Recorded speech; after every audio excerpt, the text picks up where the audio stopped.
What's up YouTube? Dreadlocks here bringing you guys another video.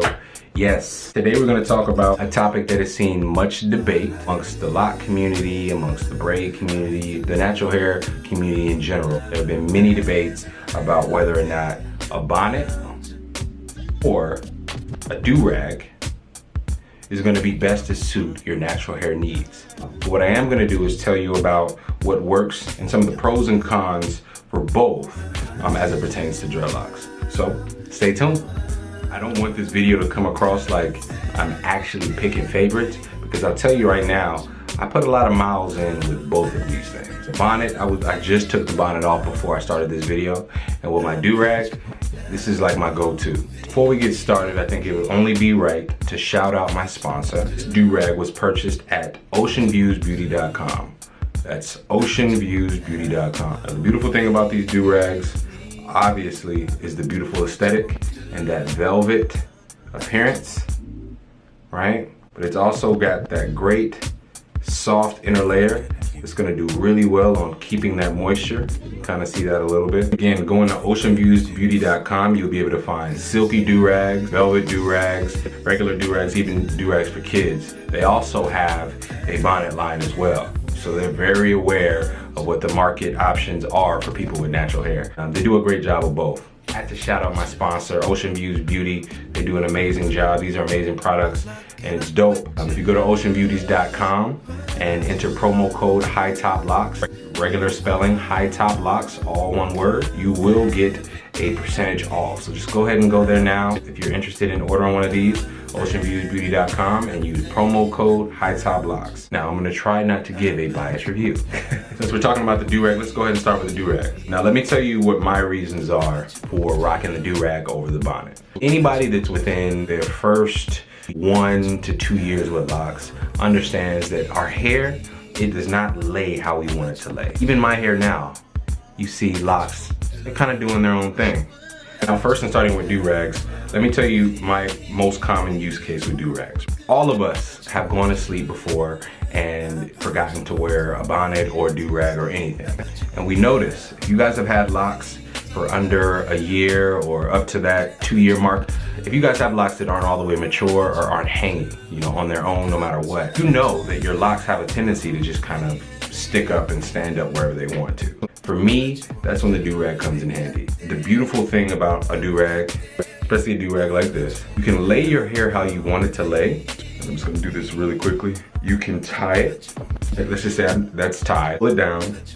And because the compression of the do-rag is so much tighter than that of the bonnet, it's gonna give your hair that training that it needs to lay down how you want it to lay. Before I made sure that I tied this do-rag down, I make sure that my hair is laid down that I want it to lay down. For instance, right now I'm rocking the middle part. So I've got these locks laying down all the way, these locks laying down all the way, I've got these locks hanging down. If I were to take a lock from this side and hang it, drape it over this way, and then put my do-rag on, it would obviously that next day be sticking straight up or it would be hanging on the other side. So the do-rag is definitely the better option when it comes to trying to get your hair that training that it needs to lay down in the direction that you want it to lay down. That compression is a huge advantage with a do-rag. I find oftentimes after like my, 3rd week without a do-rag, and I have been using a bonnet, my hair is all over the place. The hair in the back is up, the hair in the front is up. It's very difficult to train it. For that very reason, the do-rag reigns supreme when it comes to just compression and getting your hair trained. Also, the advantage of a do-rag is that aesthetically, it just looks a lot better. You can get away with rocking a do-rag in public, especially a do-rag like this. This plug. You can get away with rocking a do-rag like this in public and sort of have some style, some cool vibes with it. Rocking a bonnet in public, it's just not gonna cut it. It's not gonna cut it with compression. It's not gonna cut it with just the overall look. I don't be having no shame. I don't be having no shame for real. I mean, I could go outside just like this and be just fine, have no problem. But I understand that as an aesthetic, this is something that, some people might look at and see a little ratchet, a little ghetto, you know what I'm saying? I'm okay with that. I don't got nothing to prove to nobody, but at the same time, that is something that we want to consider into ranking and to just judging which one we would prefer. One con that I have of durags, and not really necessarily this durag in particular, but in durags in general, durags don't do as great a job keeping that moisture in. Anytime I go to bed, it's extremely important for me to make sure that the oil that I spray on my hair stays on my hair. Your pillow is already doing its job, especially if you don't have a satin pillowcase. Pillow is already doing what it can to suck the moisture and the oils out of your hair. That's all the pillow and your blankets, that's all they're doing. They're just absorbing moisture. With durags, I find, especially the ones that don't have like a softer material or a softer lining on the inside, I find that a lot of times they don't really do anything to help you keep that moisture in. So what you'll be doing is you'll be putting a durag on, and then you'll be waking up the next morning and your hair will be really, really dry. It kind of sets you up for a disadvantage because you're consistently putting on that product. I know in my case, if I'm consistently having to put on oil that is touching my scalp, hitting my scalp, there is a certain point where I'm gonna increase the likelihood that there's gonna be some buildup or just too much product on my hair and my scalp. And we don't wanna do that at all, right? We wanna be as minimal as possible with our products and with our approach. So, a do-rag, for me, in my experience, I found are not the best at keeping in moisture. Big drawback for the do-rag. What it does give you in just compression and being able to help train your hair to lay in the direction you want it to lay, it does lack in being able to maintain and seal in that moisture. Spoke about it already. The bonnet. As you can see, the bonnet is also kind of a shiny material. This is a very old bonnet. It's the same material inside and out, but you can see kind of already with the light, it is porous and see-through. This material does a way better job of just keeping that moisture in. Though it is porous, because it is kind of double ply, it is a very, very light porous thing that really does conceal a lot of moisture. Hope that makes sense. I can't really describe it. Like, you guys can't really tell. It's not like one single layer, right?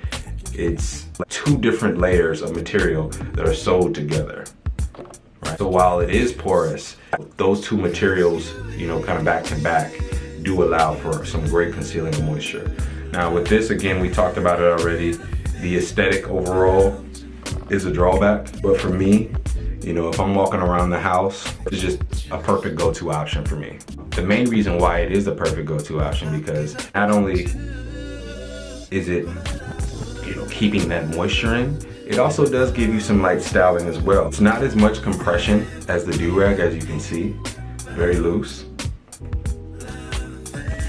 But because it is such a solid material, a very soft material, what I find with it is that not only will it give you some little bit of semblance of compression, it'll also help maintain your frizz as well. It's something about the do-rags that I've used. A lot of times it feels like they kind of, because they are a little porous, they not only absorb the moisture, but they kind of snag some of the hairs as well. Pay attention to your do-rag, or maybe it's just my do-rag. Sometimes you'll see little shed hairs that get caught in the do-rag. With the bonnet, it's not the case at all. And in fact, I find after I've used a very silky bonnet, the hair is laid down better than it's laid down in the do-rag. And that's a real thing. Not only that, but when you're using a bonnet, because it's so loose, I know a lot of people, they put those do-rags on and they abuse those do-rags. And we all know the do-rag will get you that very dark line. That's not an issue with the bonnet. This bonnet is very loose, but it's also very snug. So it's not something that's just gonna come off in the nighttime. Some of you guys do have issues with your bonnet coming off. It's not as tight. My bonnet that I got has a string in the back, so you can kind of tie it a little bit. But I make sure I keep it real loose. This is very loose. Keep it very loose, and it does a great job. It does a great job in just sealing in that moisture and just allowing me to, walk around the house comfortably. Now, I did say that this isn't something, what it does lose, and as far as a con, is the aesthetic. I wouldn't go to, a party with a bonnet. I probably could go on a do-rag. That is a huge drawback for this, but like I said, for what it lacks in that, it does give you, the benefit of the hair, right? The beautiful thing about these two amazing products is that they're really just two sides of the same coin. You will need to use them both at some point. Comes time for compression, this comes in handy. Right now, because I do have a relatively new retwist, I usually just rock this one. I want to keep the moisture in as long as possible. I don't want to cake on any oils or products if I don't have to. So maybe I just keep it light, keep it light, allow my hair to flow a little bit. This does allow a little bit of training, but it also keeps it loose. And for me, I don't like my hair to be too compressed right now with the fresh retwist look, because especially with it being scalpy, I kind of like to allow my hair to move around a little bit. That's why you do see, some of the hair has a tendency to just not lay flat down. The do-rag though, it's amazing. If I really didn't want my hair out and I wanted to go out and I didn't want to walk around with this, I would absolutely use a do-rag. There's a use for each. I would highly recommend, if you are somebody on a natural hair journey, that you own both. So while we're on the topic of hair maintenance, I wanted to share with you guys one more trick to kind of help maintain your frizz. Now, I wouldn't recommend this to people that are within their first 3 to 6 months in locks. Definitely don't want to interfere with the process of your hair budding. And if your hair is within that period, chances are it's not really long enough to really optimize on the use of being brushed right now. So again, I would recommend this for people that are probably within their 9 to 1 year mark, who have a little bit more length. Maybe they can shake their hair. It's hair that's a little longer and that can actually be used with this particular method. One of the things that I've discovered to help maintain my frizz, simple brush. I don't know exactly what model this is. This isn't Annie. But the beautiful thing about this is the soft bristles. Now, I know it's very difficult to convey softness on a camera, but just trust, this is soft. This isn't gonna scratch me at all. Black folks, if you were really dry, if you were out the shower and didn't put no lotion on, this wouldn't make you ashy at all. That's how soft it is. When it comes to frizz and when it comes to maintaining frizz on your locks, simply brushing your locks is a great way to not only lay your hair down in the direction that you want to lay it, but also to help maintain that frizz.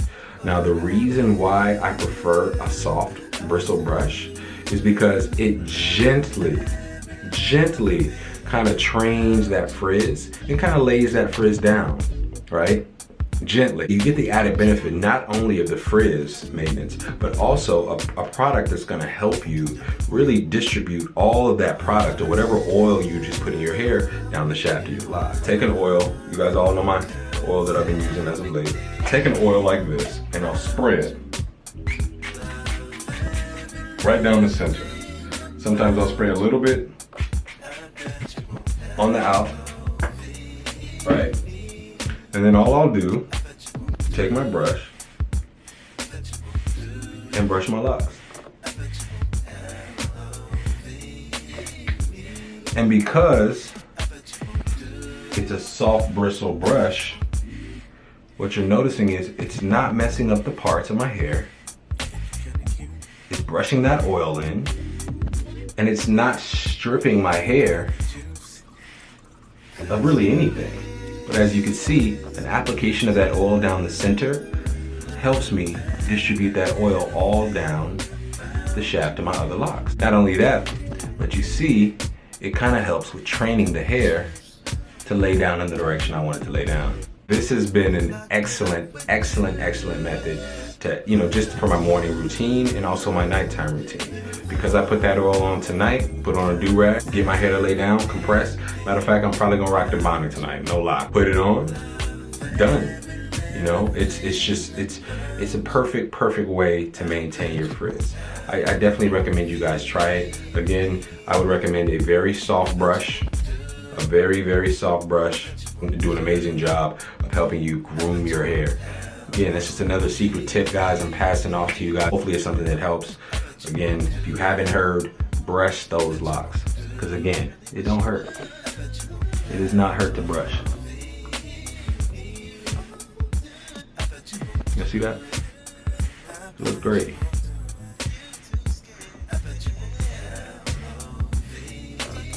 Yeah. All right. It's been and swell, you guys. Hopefully you guys enjoyed this video. Hopefully it was informative for you guys. If you did enjoy this video, like, share, comment, and subscribe. If you haven't subscribed already, you guys, please do. Thank you for all the support. TP Locks, signing out.